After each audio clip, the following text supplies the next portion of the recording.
Hello दोस्तों, आप सभी का स्वागत है हमारे यूट्यूब चैनल पर। आज हम बात करेंगे इंडियन पिनल कोड के सेक्शन 34 के बारे में।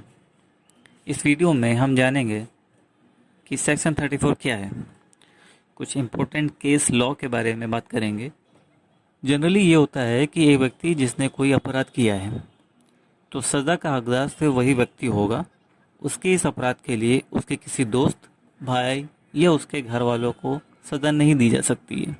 इसीलिए आपराधिक दायित्व के जो सामान्य सिद्धांत हैं उनके अनुसार मुख्य जिम्मेदारी उस व्यक्ति की होती है जो अपराध करता है, और सिर्फ ऐसे व्यक्ति को ही दोषी ठहराया जाता है और किए गए अपराध के लिए उसे दंडित किया जा सकता है। हालांकि भारतीय दंड संहिता इंडियन पीनल कोड में कई प्रावधान शामिल हैं, जिनमें सामान्य उद्देश्य कॉमन इंटेंशन का सिद्धांत शामिल है, जिसमें एक व्यक्ति ने कोई अपराध किया तो उसकी सज़ा दूसरे व्यक्ति को भी मिल सकती है। आईपीसी की धारा 34 ऐसी ही एक धारा है। ये बात ध्यान रखना ज़रूरी है कि धारा 34 अपने आप में कोई अपराध नहीं है, इसलिए इस धारा को हमेशा आईपीसी की अन्य मूल धाराओं के साथ पढ़ा जाता है। तो आइए पहले इसकी परिभाषा देखते हैं।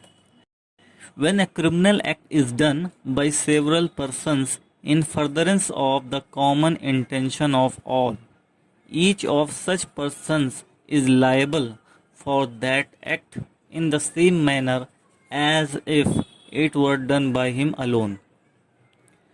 जब एक अपराध कई व्यक्तियों द्वारा सभी के सामान्य इरादे को अग्रसर करने में किया जाता है, तो हर व्यक्ति ऐसे कार्य के लिए जिम्मेदार होता है जैसे मानो कि अपराध उस अकेले के द्वारा ही किया गया हो।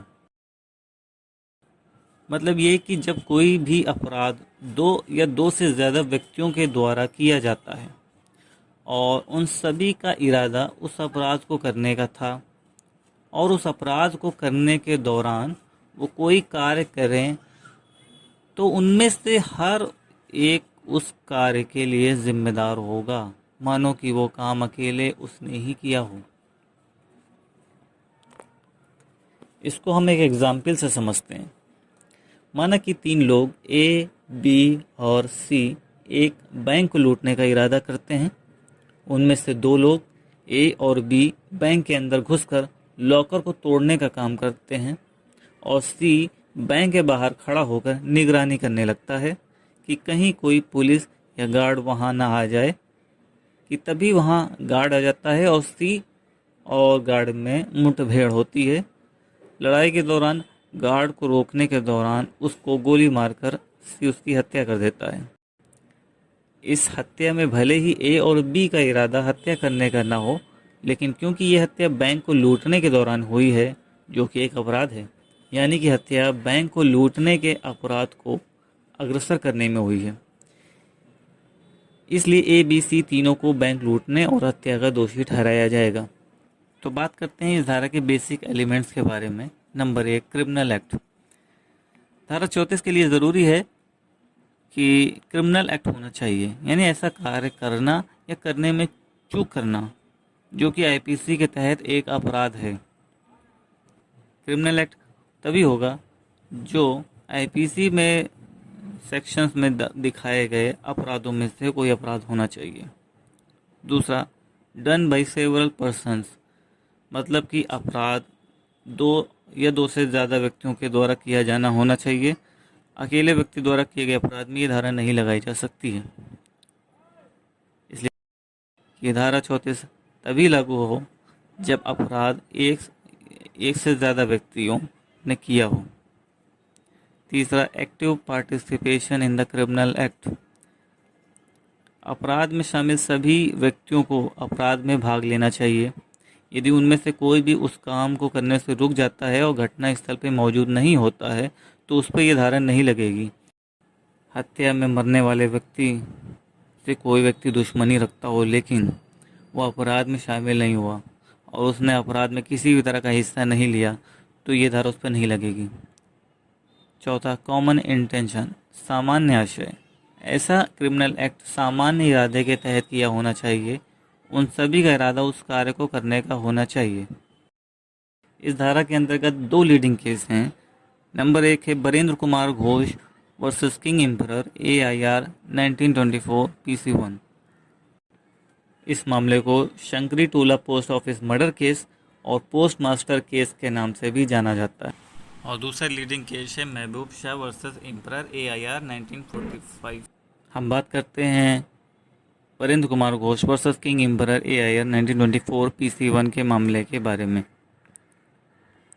जैसा कि मैंने पहले बताया, इस मामले को शंकरी टोला पोस्ट ऑफिस मर्डर केस और पोस्ट मास्टर केस के नाम से भी जाना जाता है। इस मामले में आरोपी बरेंद्र 3 अन्य लोगों के साथ शंकरी टोला डाकघर गया था। उनमें से कुछ आरोपी बाहर खड़े होकर के नजर रख रहे थे और अन्य आरोपी अंदर गए और पैसे की मांग की। मना करने पर उन्होंने गोली चला दी और पोस्टमास्टर की हत्या कर दी और फरार हो गए। हालांकि एक आरोपी बरेंद्र कुमार को हाथ में पिस्टल के साथ पकड़ा गया, जिससे उसने भागने से पहले हवाई फायरिंग की। उन पर IPC की धारा 302, 394 और 34 के तहत अन्य आरोप लगाए गए। आरोपी का ये तर्क कि वो केवल घटना स्थल की रखवाली कर रहा था और उसका मारने का कोई इरादा नहीं था, माननीय निचली अदालत के द्वारा स्वीकार नहीं किया गया। कलकत्ता हाईकोर्ट ने धारा 302 के तहत धारा 34 के साथ हत्या के लिए उसकी सजा की पुष्टि कर दी। बाद में इसकी अपील प्रिवी काउंसिल में करी गई और प्रिवी काउंसिल में भी इस अपील को खारिज कर दिया गया।